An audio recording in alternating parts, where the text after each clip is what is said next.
I used to carry around $1,000 in quarters. I never had a phone. I never used a phone. I mean, I don't have a phone in my house to this date. I didn't have a phone. I mean, there was a phone in my house, but I guarantee you if it rang, it was for my wife. Right. Now it's crazy. I don't think it's a good thing to get into. Right now, of course not. The world is, you can do so many interesting things without having to get into this. I mean, it was bad when I was around, but yet it was like very pleasant compared to now. Yeah. Yeah. And I'm using weird words like pleasant. No, it was never pleasant because it was hard. What I did was not easy. Mm-hmm. Thinking about these routes and stuff and dealing with these people. Yeah. You got to really, have your wits about you. Yeah. You were definitely diplomatic, though. You can't go into a meeting and say the wrong thing because you won't come out. Right. So I had to do that for 25 years. I had to make sure I didn't lose loads left and right because after a while, they'll whack you. What was interesting about your book that I remember is that the way you had to act, like when you were in Colombia, when you were in Mexico, you could never act better or superior. You had to really be humble around these guys. And it's the way it should be. Because these people, I don't care where they're born, if they're born in a hut or whatever, but they got to where they got because they are very smart, cunning, and they work. Yeah, and violent too. Yeah, and violent. Yeah. Mm-hmm. So they got that too. But they are very smart. Don't take that away from them. Yeah. So you're not talking to some idiot, so don't think you're above them. No. Right. You probably learn more from them than they would from you. Yeah. They're amazing people. Violent, but amazing talent, intellect. They're quick. Poof. Quick minds. That's one thing about these guys. Really? Oh, my God. True alpha predators. Mm-hmm. They can smell you out a mile away. Right. They got that. And they are not head of major international corporations dealing in billions of dollars by being stupid. Yeah, I guess not. On top of that, they have a lot of people around them that are just dying to whack you. Yeah, right. That helps too, right? Because I watched an interview with Chapo, the one he did before he got arrested for the final time in Mexico, the one he did like with Sean Penn. And who would do that? That's what I mean, though. That's crazy. But do you hear him? Do you listen to him? Like, oh, sí, mi madre, sí, yo vendía naranjas. What an idiot. Like these, so I guess like maybe he's not an idiot, but he didn't come off to me like some big genius guy. He can't help out the way he sounds because he had never had any formal education. And he's from Sinaloa. But where he had to fight off Amado Carrillo, the Arellano brothers, the Guadalajara cartel. He had to deal with some heavy. So he sounds a certain way, but what's working inside his brain is something else. Right. Now, in today's day and age, that's what's going to get you. He was crazy about Kate Castillo. Right. He should have forgotten Kate Castillo. That's crazy. Thank God that wasn't my case. Yeah. I had a great wife, but I always said it was cheaper just to go out and have a good time, but don't get caught up with any unknowns. Yeah, I mean, God. He got caught up with Kate Castillo, had a crush on her or something, and Sean Penn?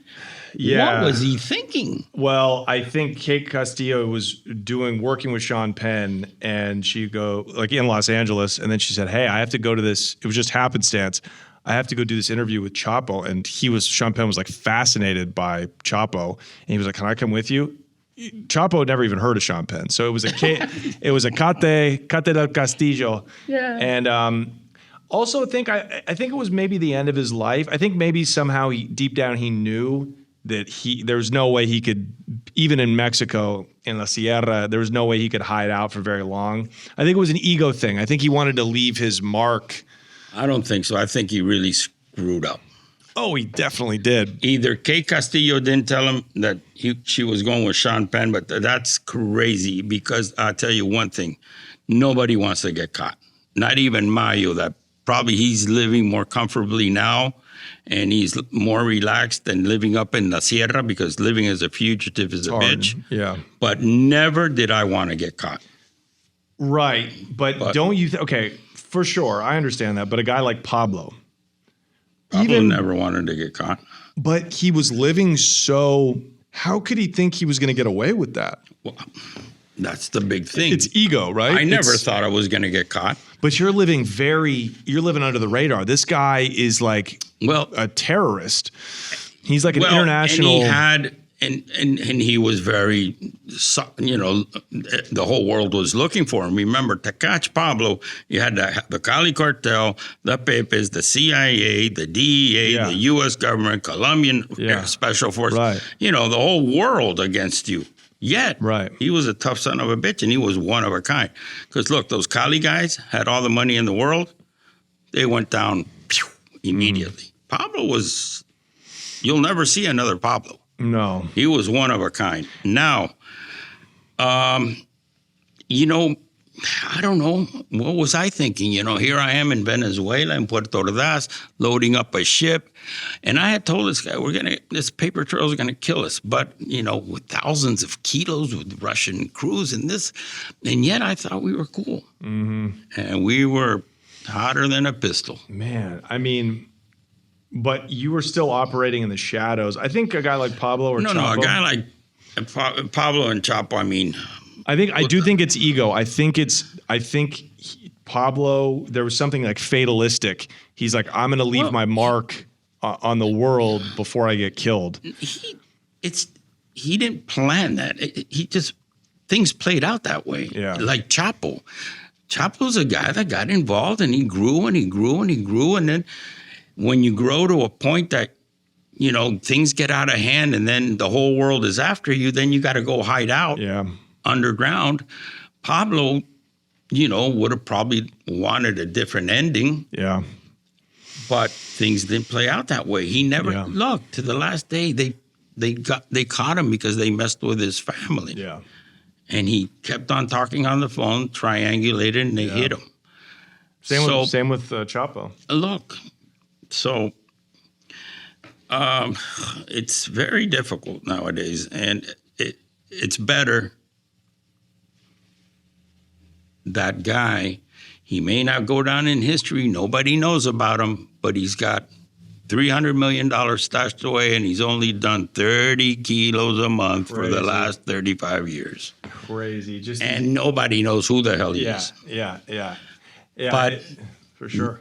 Not all personalities are the same. Why did I do what I did? Why did I not just stay in the sugar business or sell the sugar business and buy 4 McDonald's? You could have $25 million just stashed away in 1983. It's like having $100 million today. It's crazy. But no, I wanted to buy planes, and I wanted to get bigger and bigger and bigger. Yeah. Your parents. Okay, so your dad was very old when he had you. He was born in 1908. Yes. Very old for a Latin guy to have a kid when he was 48 years old or something like that, 47 years old in 1955. Did they know you were in the game? Did your father know you were drug dealing? No, not.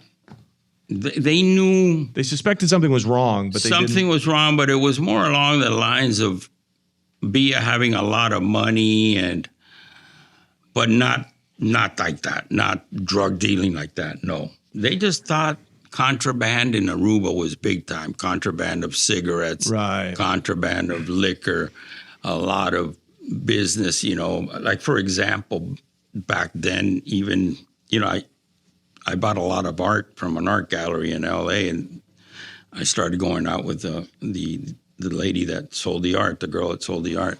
And she told me, but what do you do to have so much money? She says, no, actually, I deal in contraband oil. We pull oil out of Libya back when Gaddafi was a bad guy. So people believe anything, but my dad never thought it was what it was. Thank God. He probably didn't even know what cocaine was. Well, in Miami, everybody knows what it was. And remember, even in Cuba, my dad never did it, but, old Cubans from the old, 50s and stuff. Everybody's been doing cocaine. Look at Peaky Blinders doing cocaine back in 1920. Did we forgot to ask about that? You said you had routes through Cuba. Why didn't I ask you about that on the other? Yeah, Marulo had a route, and he thought this out, and the route was called La Ruta de los Gallos. It would leave Monteria in a Piper Navajo, 400 kilos, and it would land in Varadero. What side of the island is that? Varadero is right next to Havana. Okay. That's the northern part of the island. Okay. And we did that quite a few times. Who was the contact there?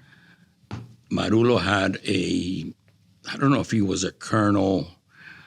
I think he was a colonel, and he was involved with the airport. Okay. But I can't say it was directly, so-and-so.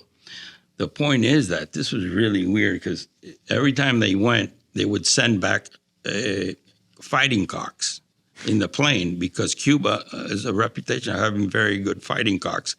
And he loved, fighting cocks. The roosters people, yeah.